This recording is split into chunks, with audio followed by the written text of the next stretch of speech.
and welcome to my channel. Let's see this problem, maximum sum contiguous subarray from Interviewbit. In this problem we have to find the maximum sum for a contiguous subarray within a given array. Let's see an example. Let's take this example that is given in our question: -2, 1, -3, 4, -1, 2, 1, -5 and 4. So if we take the brute force approach and take two loops to consider all the starting and ending points, we will eventually add up with the complexity of n squared. But as you can see in our question, n can be from 1 to 10 raised to the power 6. So that will obviously time out.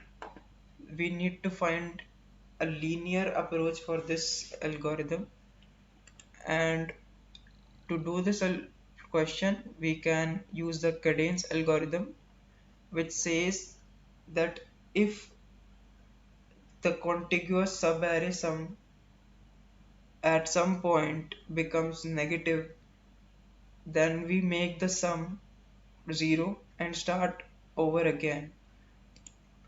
So let's try to write the contiguous sums according to the cadence algorithm in this row. So first sum would be -2. Second, uh, since the sum here becomes negative, we actually take the contiguous sum to be 0 over here, and then we go to the second position, we add a 1. Now the sum is not negative, so we go to the third position and we add 1 and -3, so it becomes -2. Obviously this is negative, so we replace the contiguous sum with 0. Then we go to the next position, we add 4. We go to the next position, we add -1, that makes it -3, that's still positive. We go to the next position, add 2, this makes it 5, still positive. Another one is 6, positive, and we add -5, which makes it 1, and then finally we add 4, which makes it 5. So one thing to consider here is that if at some point we encounter a negative sum, the contiguous subarrays that we will encounter after that position will obviously have a less sum if they had a contiguous subarray that included that position, because until that position we are having a negative sum. So it is obviously a better option to consider a 0 for that position and consider the right positions afresh. So let's take a look into the code.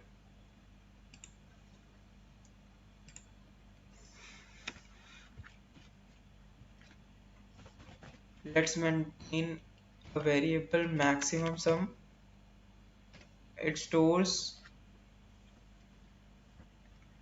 It maintains the maximum sum encountered while we traverse through the array. So maximum sum is equal to A0.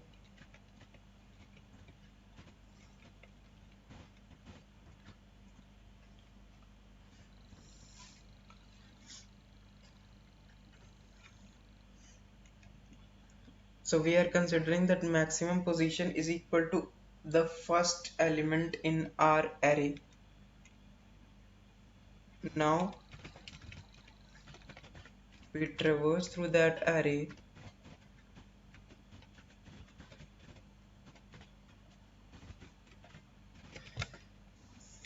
Let's take another variable, that is the cumulative sum or the contiguous sum, and initialize it to 0. because initially we don't have any elements added. So when we come to ith position, we add the current element, and then we update the maximum sum if the cumulative sum is greater than the maximum sum.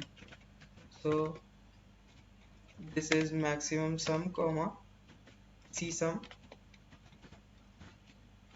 and then we check if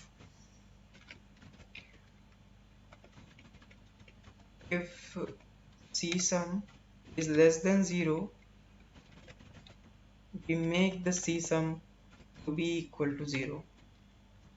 That is what we discussed earlier, and then we return the maximum sum.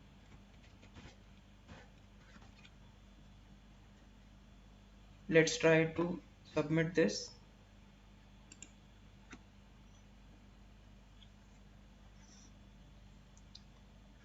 Okay, so the test cases have passed, and one thing that I want to discuss over here is the second line. So we have taken the maximum sum is equal to the first element of the array and not equal to 0, because we want to consider the negative sums as well.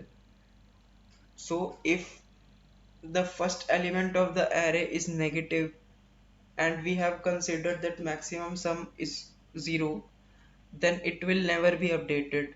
It will remain 0, which is obviously wrong. So that's why we have considered maximum sum to be equal to the first element of our array. Thanks for watching.